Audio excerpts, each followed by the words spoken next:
Hello, hello, and welcome to a really special conversation, guys. In few flicks on Conversations for Change, looking at the impact of COVID on small island states. And we have a really incredible guest with us today. We have a former Minister of Justice, Ms. Christlyn Moore, who also runs a political party in Trinidad and Tobago and is one of the strongest female voices coming out of Trinidad and Tobago in the Caribbean.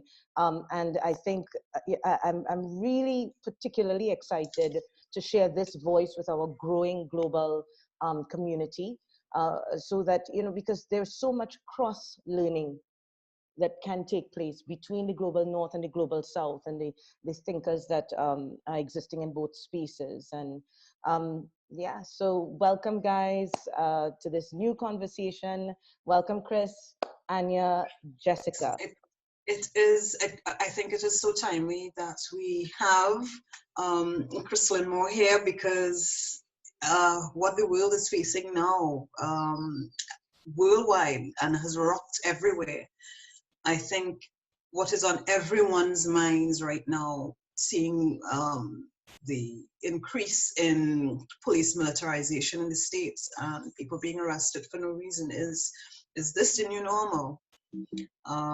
We started to panic a bit when that was happening during COVID, but now I think people are really panicking. What is your takeaway from it all, Christlyn? What do you? Well, I think it's an inevitable tipping point. COVID provided the tipping point, but it was always going to come. The question was, what would be the flashpoint? For us in the Caribbean, I don't know that we have yet reached our tipping point on racial issues, on colorism issues. I think we are still moving in that direction. The United States is at a different place in its history, both in terms of militarized response to Blackness and to criminality. And so they've gotten there first. But I certainly think we are on that road. I want to jump in there. That's interesting. That is an interesting take because, I actually see the legislative dehumanizing of Blacks in America and the systemic and institutionalized racism that is being experienced in America. I do feel it's not as if we're on the same trajectory. I feel that we are on a different trajectory in terms of the experience of racism. And just bear with me on this point, because obviously we have a lot of racial prejudice. And obviously with what happened with George Floyd, we saw this uprising all over the world, but we also experienced, and I know this is probably a lot of where you're coming from in Trinidad and Tobago, some of the most vile commentary coming out that was racist in Trinidad and Tobago. But what the point I'm trying to make is, I really do, my perspective is I'm not seeing us on the same trajectory. I see us on a different trajectory in the context of race, but I also see us as adopting a very unique space where we have had beautiful Black and brown leadership. And because we've had that kind of leadership at a political level, at a business level, at a professional level, I think that the way racism is mediated through institutions and through our society is a little different. And it may be that we have something that we can share in the global space about how we can live with this kind of violence and conflict and yet still emerge. I'm not saying we're utopia, but emerge in a way in which George Floyd's are not common. That's all I'm saying. George Floyd under the foot of a white person is not common. The police brutality issue. So yeah. So that's what I wanted to throw out to you. Several issues to unpack there. When I say trajectory, we may not be traveling at the same speed, but I feel in terms of a disaffection among the Black community, we are in the same direction. Now, we are not traveling the same speed because our history, although common, is very, very different. I mean, America had a legislative history of institutionalized racism up until the very recent past. I mean, there are people alive who were denied basic rights up until, you know, the 50s and so on. Coming post-slavery, Trinidad and Tobago and the rest of the Caribbean did not have that institutionalized, well, I shouldn't say institutionalized, but legislatively sanctioned racism. And so the responses are different because the recency is different. However, and yes, you are right, because we are predominantly Black and brown society, our leadership, our political leadership, our legislative leadership, our judicial leadership has largely been pulled from the Black and brown class. But there is a view that has taken hold in this society, that notwithstanding the numbers of Black and brown, and notwithstanding the overt presentation of political power, legislative power, and so on, numerical power, that in fact true power resides elsewhere. It does not reside in the Black and brown community. Now, to what extent that is a myth as opposed to reality, that's a different conversation, but it is certainly a view that is widely held. The other we are seeing in Trinidad, and this is in direct response to your comment about you know, seeing all these racist comments. Trinidad and Tobago does not fully grasp what is seen to be an American issue. And you have large swathes of Black and brown people who do not see this as their issue. And, you know, to an extent, they can't be faulted because the recency of the American trauma as it related to Black and brown people, we do not have. And so it is perhaps easy to pretend that our trauma does not also exist and does not also manifest in its own way. So perhaps we will not see a militarized Black response, but we are seeing responses by a Black and brown community who feels that its legitimacy is a lie perpetuated for the benefit of others. We are seeing that, and where that goes depends a lot on how Black and brown people intersect with not only the legislative arm and arms of institutions of government, but in particular how we intersect with the police, who also even in Black and brown societies tends to view Black men as a threat. And I think that is a universal slavery legacy, that Black men are a threat, even in Black communities. Yeah, that's such an important point. And I do want to just pick up on something you said, which I think is really important, and I want us to really surface it a little more. You said that true power, even though we may have Black and brown leadership at political, legislative, judicial levels, true power, we have a sense, we have a kind of a knowing, resides elsewhere.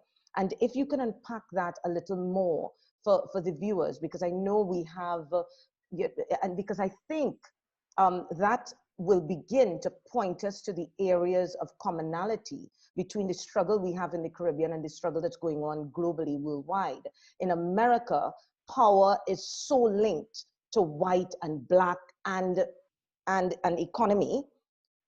And in Trinidad and Tobago, it's not so much linked to white and Black, but it's definitely linked to economy and a perception of class, the amount of money we have in the perception of class. And when we take a historical lens on that, then we see the role of white supremacy as historically underpinning the systems that we live in that give rise to the power structures in society that we experience today, right? And so, yeah, I just want to, want you to unpack a little more this thing about true power residing elsewhere in Trinidad and Tobago. You know, there are various pointers, I think, coming out of government, successive governments, right? I'm not calling anyone out, but successive governments have given some indicators. So, for example, we see a preponderance of skills that are available in the community or available in the country that are sourced externally. And when these skills are sourced externally, they present as white. Because we are in the legal field, you know, it's an easy goal for me. So when we source external counsel around the world, and governments are entitled to the best advice, you know, we feel strongly about that. But it cannot be that every time a Black government seeks the best advice, it does not present as Black. In fact, it almost always presents as white. It does not present as Asian in any of the forms or descriptors of Asian. It never does. I've never seen it. It almost always presents as white. Now, we have had Black counsel. And on the rare occasion that it is Black, it's not really foreign. It's one of our own that has gone to Eurasia or Europe and gentrified his or herself and has rebranded as approved by white is the perception. And we have now accepted. So that pointer is not missed, because that is a pointer on the professional scale. Far less for pointers that flow to other sectors of the community. We still, Margaret, as you know, in our society, we still discriminate according to address. You know, the Blacks in America, you have discrimination according to area code. We have no area codes, but your address sort of signals your Blackness and your suitability, right? So we see it a lot. We see it a lot in how we deify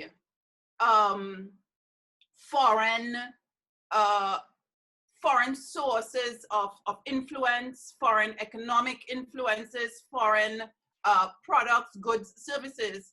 And this is not at a personal level. This is at the institutional level. And so the message is sent. So my concern, therefore, is that while our struggle is masked differently, so it is not a militarized struggle, it is perhaps more insidious because it can present as banal, or it can present as palatable. It's easy to explain because who doesn't want the best product? Who doesn't want the best service? Who doesn't want the best coach? And there is a shorthand for saying that better or best is foreign, and foreign equals white for us. We don't go to Africa, any one of the African countries or the continent, for products, goods, and services. That is, we go to the continent when we want to legitimize our Blackness, but not when we want to bring goods and services back, or bring technology back, or give our people an opportunity for growth or a wider world experience. Those instances are very, very few. So those are some of the concerns I have with living in, as a Black person, living in a Black country where there is no overt race conflict, but institutionally we are conditioned in a particular way. I hear you. I would say, but we do have overt race conflict between the African and the Indian in Trinidad and Tobago. But I mean, I think you've really put a great context into the difference of the struggle in Trinidad and Tobago and the Caribbean. and in the US, and really profound points made there. I know Jessica and Anya may want to jump in. I know I want to switch to COVID, but Anya, I see you turn off your mic, so I know that means you want to talk. Turn on your mic. I do. Yes, I heard that you used the word military and inside this, and how this is not our military struggle anymore.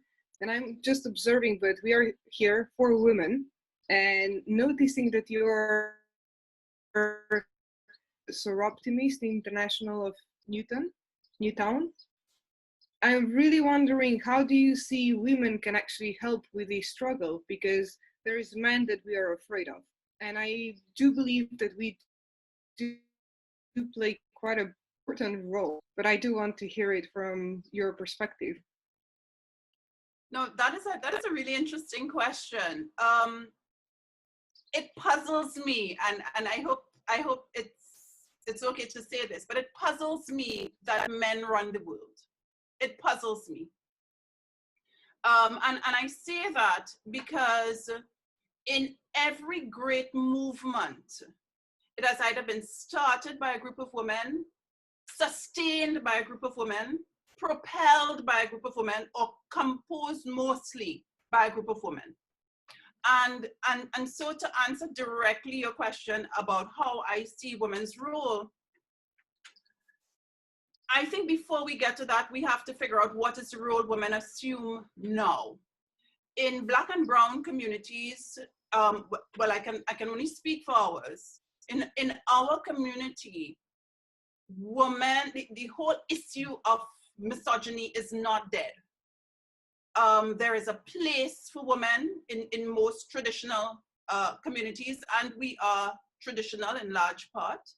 And so the ascendancy, the age of the woman has not yet come, notwithstanding a female prime minister and notwithstanding the sitting president being female. I firmly believe our day has not yet come. Margaret would have mentioned that I founded a political party, and that was an interesting and continues to be an interesting experience. And I remember distinctly campaigning one day and mentioning that, you know, I was soliciting votes and so on. And an overwhelming amount of older people, and even some young people in some religious organizations, felt that a woman's place was not in leadership. This is recent. That a woman's place was not in leadership, that women are trying to usurp the role of men, and it's unscriptural. It's unnatural. So that until we unpack those matters, women in these movements will always be fighting several battles at the same time. You're fighting a battle for selfhood and personhood, and then you are fighting the battle in front of you, whatever it is, colorism, you know, discrimination, human rights, whatever that is. But for most women in small communities in the developing world, the battle for being recognized as a person is always a battle that is fought on a day-to-day basis, and then the other battles. So that perhaps because we are fighting so many battles, this is where the power comes with, or this is what women stand for now. This is where we are positioned in our society today. We are fighting numerous fights, and this makes us powerful in a way. And we just need to channel that and kind of use that power to wisely to really tackle the social issues. Is that making us stronger in a way, or is it just, you know, stepping upon us and making us smaller? That's a good one. I'm not sure I have the answer to that. Women post slavery have had to be everything. They have had to be mother, father, man, woman, you know, hew off wood, bring off water, everything, because of how that society evolved, unnaturally evolved. So that I don't know if Black and brown women have the luxury of choosing their battles. I truly don't know that they do. Because many Black and brown women are dealing with fragmented societies, stemming from fragmented families, and a legacy of fragmented families that they themselves may not completely have the tools to build, but the responsibility has been thrust on them. So there are many, many layers of battle. And yes, it would be great to simply concentrate on the matter at hand, because women are agents for change. But unfortunately, yes, a lot of power is diffused with the other battles that Black and brown women did not necessarily choose. And therefore the women, I think, were able to hold the tension between those battles and still emerge, like yourself, do have a particular kind of power and an ability to hopefully help others to be able to manage that complexity as well.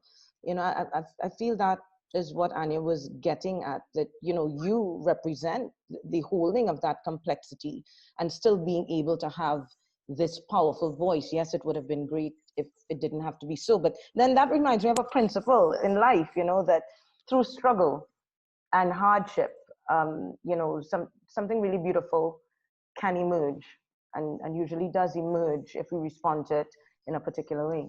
So. And Anya, what Anya speaks to as well is the need for mentorship. I find when I look at the examples coming out of the first world, or the developed world, whichever is the nomenclature you're more comfortable with, the formulas for mentorship have been, you know, nicely developed and nicely packaged, and they've run the test of time and they've been refined. I think we are struggling now, and I don't use struggling negatively, but we are struggling now to put some of those things in place and to mentor the next generation of warrior women who must replace us. I think that has to be our focus, to now start to create our replacements. Yeah. I see a definite role of, Margaret had mentioned before, schools as one of the factors that people use to divide and segregate class. But I do have to acknowledge that a lot of the denominational girls' schools have been providing a bit of that mentorship, and perhaps it has been stuck at that level. Where you have to attend a quote-unquote prestige school in order to receive that kind of nourishment and that kind of, you know, someone watering your ambitions, someone guiding you along a path of self-leadership and so on. So maybe it is getting that into the government comprehensive schools, and for the girls there who don't have that benefit. But when you were talking about women not seizing leadership because of the influence of this religious thing of women, a woman's place is not to usurp a position over a man, and, you know, she needs to be quiet and silent and so on.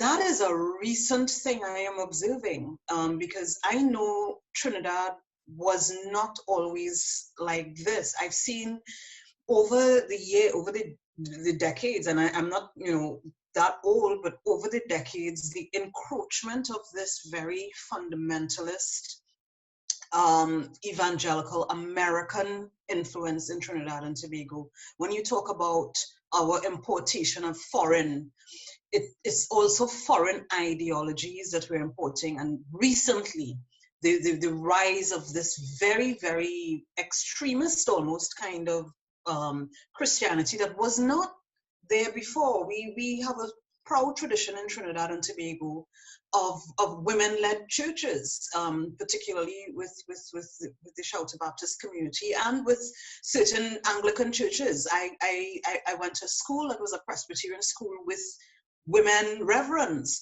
And now we're seeing this women have to step down thing. And what is interesting is that that ideology from the States is also part and parcel of that militarization, of that,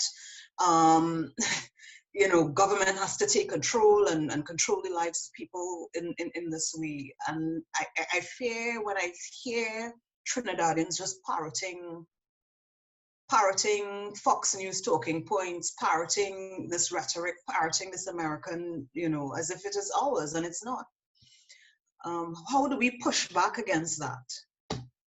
Now, you know, I hear you, Jessica, that you know, you are now noticing this, but in pockets of Trinidad and Tobago, and I could speak for Tobago, religiosity has always been very important. And religiosity is marked, to my mind, by extremes, because how do you prove that you are religious if you are not super religious, right? So there is that. So it could be that your intersection with religion was very, very metro-centered, you know, centered around Port of Spain, around San Fernando, and so on. But as you go deeper into the countryside, it may have looked a little different, and different levels of, I don't know, fringe may have started to rear their heads. Now, I am seeing a resurgence, and even the religiosity is hidden, so that what you are seeing is religious people taking certain stance. For example, a certain sect does not really believe in education past secondary schools, because, you know, our Lord is coming, and our role is not to celebrate ourselves by all this education. Our role is to prepare for the Lord, right? So it manifests itself in different ways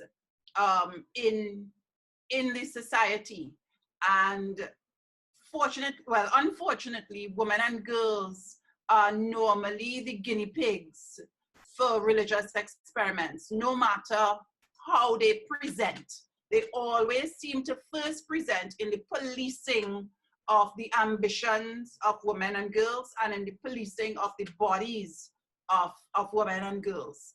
And we are seeing that. We are seeing that, you know, more and more. Some of the counteraction for it is actually coming from the North American experience, because the North American experience, channeled to us through cable TV and through the internet, brings to us the Michelle Obama type voices, which says that, you know, you could be anything, and you don't have to settle for X or Y or Z. So that movement of ideas also pits a conflict between, it's a conflict of ideas, and it's left to be seen, you know, how the various institutions and various individuals sort it out. But for me, it is a cause of real concern, particularly as it relates to girls, because we know that when we delay traditional marriage in girls, we know that out of that, we are able to lift 3, 4, 5 people in the community. So the entire community rises when one girl delays marriage or one girl delays pregnancy. We know that those are the statistics around the world. So that it is. And when one girl is educated. Yes. Well, yes. Thanks, Margaret. I really would have forgotten to say that.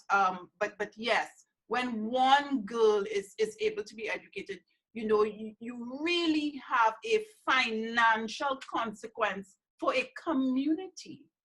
And that message, I don't know how much as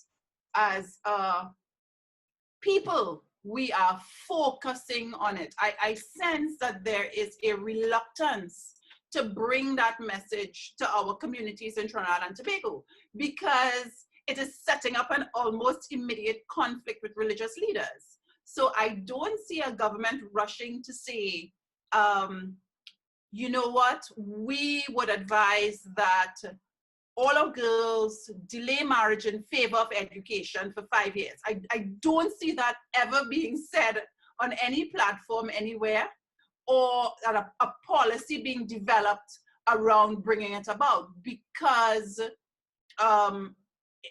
especially, and Margaret, you will remember our recent attempts, successful attempts to harmonize marriageable age and the controversy around that.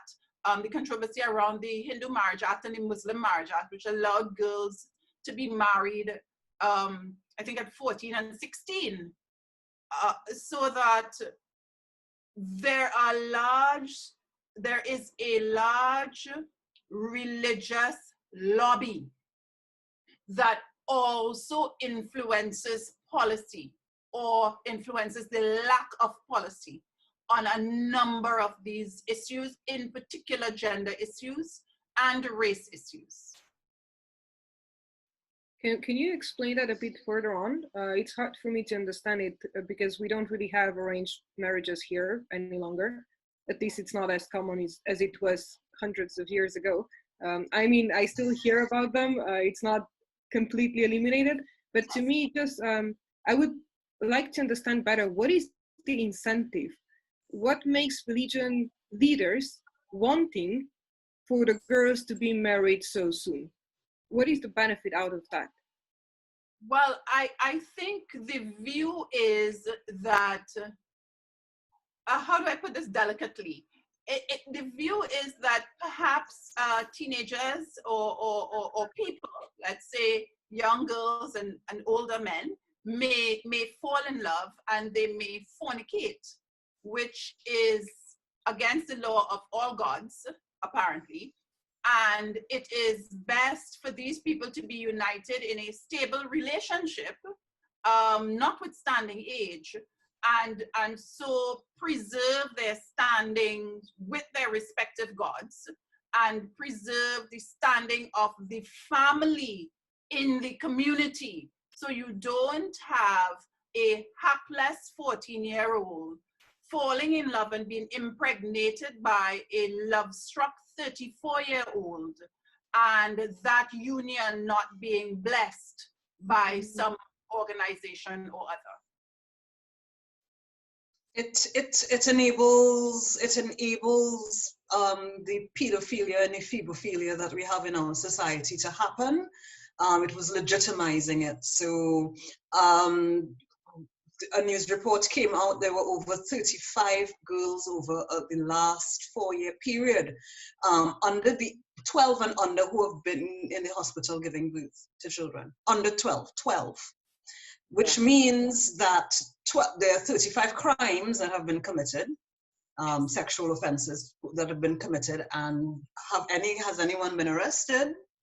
Has anyone been held accountable? Parents who are supposed to be, protecting these girls, and it's based on that purity obligation on women only, not on men. The woman has to be pure. The woman, the honor of the entire family rests on the woman's shoulders. Men. There is also years and years ago, Jessica. I had done some research on the whole question of sexual abuse of minors and how that intersected with poverty. And what I had found then is that you found a lot more incidents of young girls, children, let me say, children being abused when the housing was inadequate. So where you had instances of an entire family 4 or 5 people all living in one room where there was no privacy, then you had a greater incidence of sexual abuse on minors. So if we know that as policymakers, one of the ways to intersect that, in addition to education, of course, and policing, is to figure out how we house vulnerable communities. Because some of these problems have their solutions in architecture, in the provision of services. But I don't know that we have embarked on any of these nonlinear solutions. Additionally, and I say this coming out of the Tobago experience, and for your viewers, Margaret, Trinidad and Tobago is a twin island republic, 2 islands. The smaller of the 2 is Tobago, and it has a population of 50,000. It is mostly, it's a homogeneous Black population. East Indian indentureship did not take hold in Tobago. So in Tobago, where you have small communities, the question of sexual abuse of girls is known. But because the community is so small, it means that more than likely, the community is related to each other by blood. And that also creates a bond of silence. So you find there's marked underreporting in rural communities where there's a family bond, and in small communities where there is this family bond. So that also adds a layer to the purity culture that Jessica spoke about, and makes the struggle even that much harder. Yeah. And yeah, Jonathan Bagan, who's been doing a lot of work on this, he's also looking into certain religious sects where they have their internal judicial process for their followers to confess sins or crimes or whatnot. And what happens a lot of the times is people go to their church elders, to their priest, and they say this is happening, and instead of taking it to a secular authority, they prefer to handle it internally. So this has been a huge scandal within several, well, we know what has happened within the Roman Catholic Church. There's been a huge scandal within the Mormon Church as well, within the Jehovah's Witness Church as well, where, and the Adventist Church as well, where people are saying this person is a predator. They raped me, or they abused me, or they abused my son, and what they put through is a religious process of, you have to forgive. It's a sin that they did, and there's not an understanding that sometimes these are pathologies, that this person suffers from and will abuse again. They think repentance, forgiveness, and all is well, and we keep it inside our community and we don't take it to the police. Yeah, man, I want to jump in. I'm really enriched by this discussion, Christlyn, and what I'm seeing, and what we are all experiencing here as a real intersectionality of the issues. And the conversation with you has really brought that to before. We started with police brutality and power, and then we went to, gender and the role of women in the liberation struggle. Then we went to religion and its relationship in perpetuating sexual abuse and all of that. And we spoke about poverty and its relationship to that. So this has been a hugely intersectional discussion, which, I appreciate you driving, right? I would like, because I'm looking at the time, to talk to you a little bit about COVID and its impact in Trinidad and Tobago from the ground, your view from the ground, what has been happening, the impact you see at a social and, among people, but also if you could comment on what you think of the government's response in the COVID moment. Yeah. Good. There we go. If I could start in the last place, I think the government response has been good. each government has struggled to find the balance between meeting its responsibilities as dictated by science and meeting its responsibilities as dictated by economics. And I think the Trinidad and Tobago government handled that struggle admirably. That is not to say that it was perfect, but I don't think any government was perfect in meeting this challenge, right? Some, of course, were better than others, but I really think that the Trinidad and Tobago government, they shut the borders early. They've kept them shut for the most part. The numbers are down.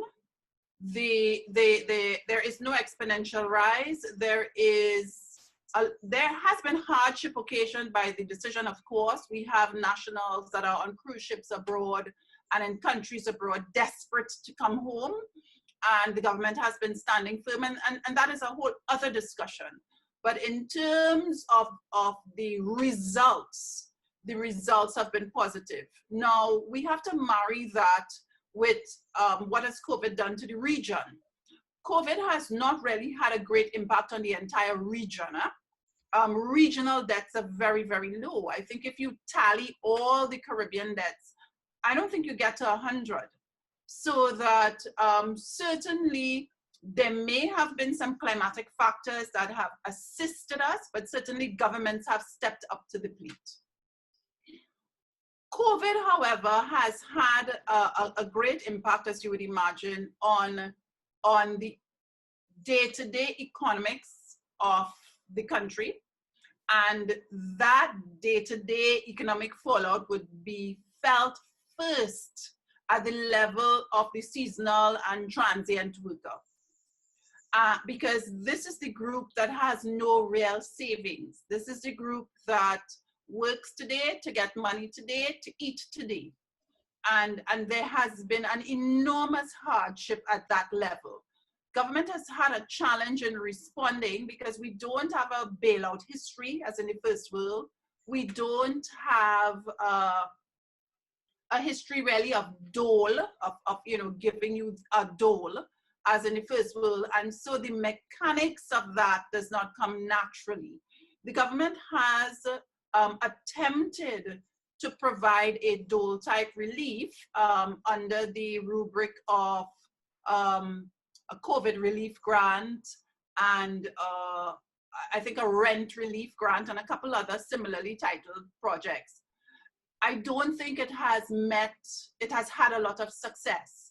I suspect because the government has no money, and I suspect as well because the mechanism isn't there. So it's going to be built from the ground up, and that for developing countries is building systems. We have challenges with building systems. So that has not worked well, and it has occasioned great hardship at the middle class level, the lower middle class level, and at the level of the working poor and poor, right? Added to that has been confusion and uncertainty as to what the COVID lockdown meant in law, so that you had the public having one understanding of what their rights were, and you had the police with another understanding as to what their powers were. And those two levels of comprehension were oftentimes in direct conflict. What is good, though, is that we have not seen that conflict resulting in death. So we have not seen in this period, let's say, a supposed or probable extrajudicial killing because of that conflict. There may have been large overreaches, but there have been no deaths. And I think that is, I will count that as a positive. Some good things have come to us out of COVID, and I must say we have not, at least some elements have not wasted this crisis. And the one that comes to mind is the moving of services online, particularly for the judiciary. Services that have, always been delivered in person at great personal expense to taxpayers are now online. For example, the payment of tickets is now a service that, you know, you can access almost anywhere. The payment of speeding tickets and so on, traffic tickets. Court has been sitting online for several months now. I had a Court of Appeal hearing yesterday online. These are matters that in which we are 10, 12 years behind our counterparts, and COVID has forced us to up our game. And I must say we have responded. The judiciary has responded, and the government, I think, is still crafting responses in various areas. So it has not been a total bust. The question now is, how do we plot a recovery? Because we know that the economic fallout is not going to reverse instantly. There will be businesses that we will never hear from again. There will be institutions that will shutter. The banks will now be faced with, you know, a disproportionately large amount of persons who cannot pay their mortgages, and a disproportionately large amount of properties will now fall into foreclosure. The question now for these institutions, particularly financial institutions, is how do they support the population in a recovery? And how does the government cooperate or intersect with these institutions to either to force a recovery or to force these institutions to be complicit in a recovery, because it cannot be business as usual. So those are some of the observations I have made with regard to COVID. COVID has also exposed, going back very shortly to the whole idea of sexual abuse.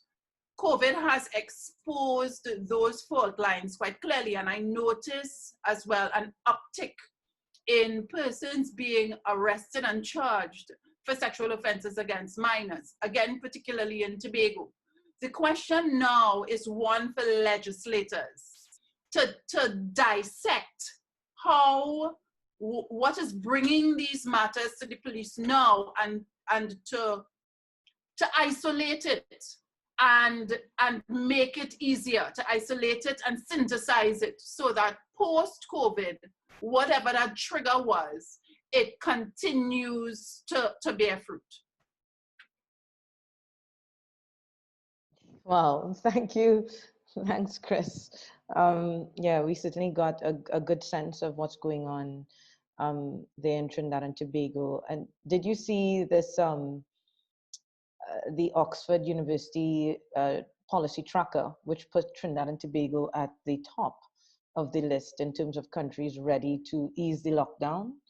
I did see something that looked like a policy paper, but I was cautious because it seemed to be a paper produced by some department, and there were some gaps that caused me some concern, but yes. Well, it wasn't a paper, it was the Oxford University, the School of Government, Blackburnick, have been doing research and collecting the policies from different countries, and they mark the policies based on, you know, stringency and the measures, and then on that basis they put Trinidad on top. But I just think that what you've shared, which I think was so measured, you know, in respect of the government's response, and I think it kind of gives context to why outside of Trinidad and Tobago they would be perceived to have been doing so well vis-a-vis relative to other countries. And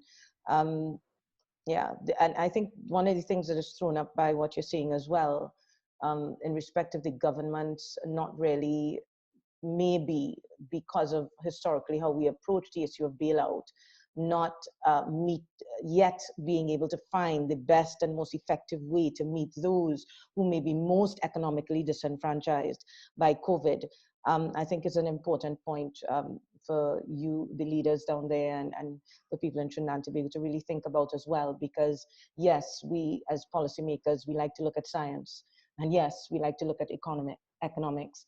But one of the questions I'm asking recently of myself, and when I look at systems, is where's the morality in the system?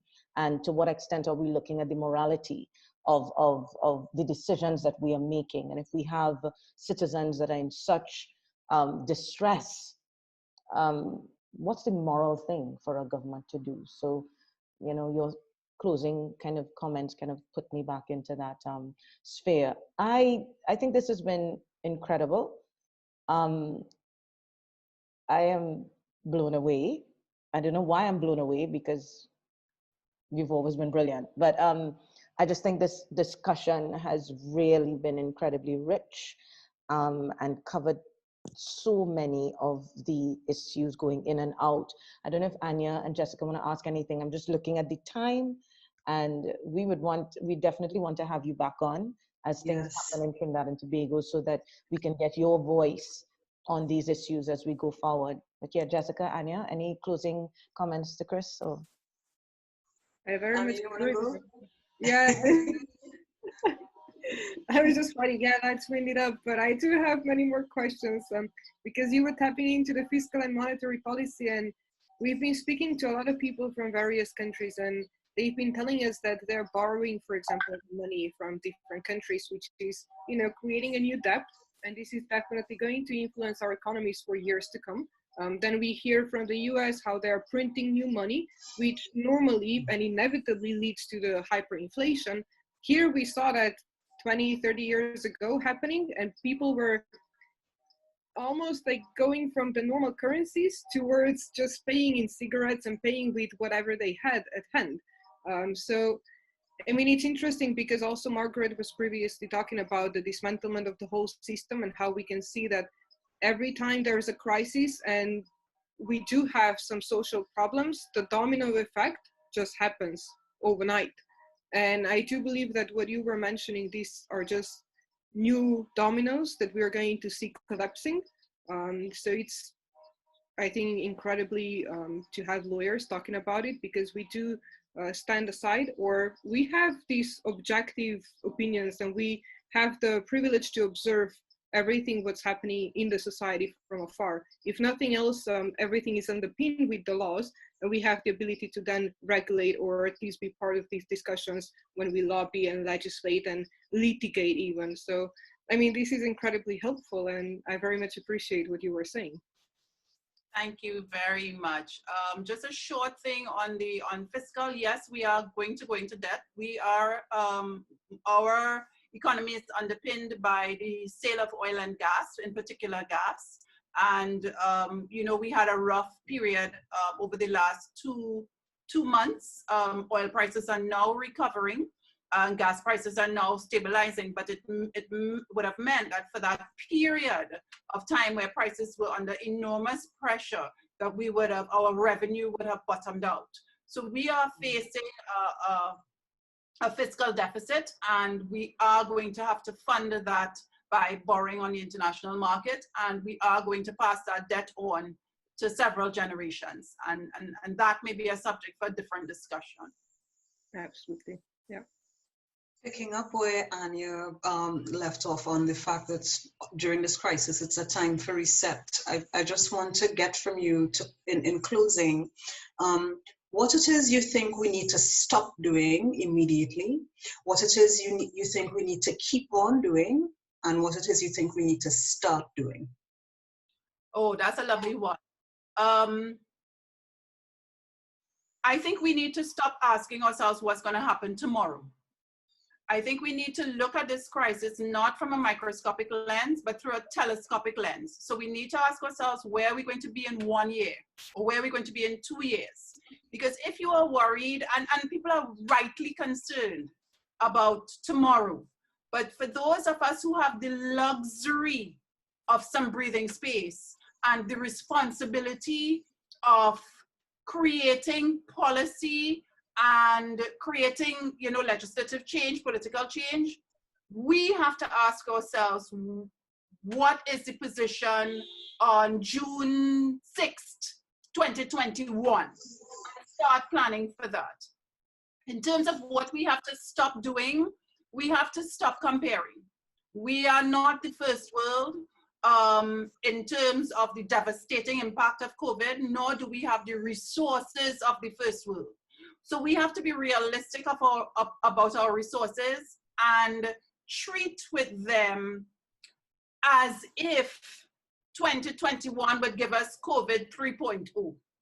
We have to be wise. Now, wisdom does not mean being immoral and watching people starve and die. So what COVID has taught us is that we can do without a lot. It is time for me, from my perspective, our economy runs on too much fat. And some of that fat is not simply institutionalized, but it is legitimized by the Constitution. And I'm talking specifically about the public service. How much of the public service is fat? And I'm not talking about people, I'm not talking about public servants. I'm talking about the service and how we have created it to work. Do we really need all these big buildings? Do we need all these desks? Do we need all this plant? It's time for a downsizing. And if we downsize, I think we can service people tomorrow and service people next year. And to me, that has to be the focus. Living smaller to live longer. I like that. Living smaller to live longer. She's incredible, yeah. And the idea of downsizing, I think that we lived in a decade where everybody was just about dream big, build big, and now it's really time to do it wisely and do some downsizing. I love it, yeah. Thank you so much. Small is beautiful too. Yes. And our leadership from Trinidad and Tobago, as depicted here, demonstrates that. Small is beautiful too. Thank you, Ms. Moore, for this wonderful conversation.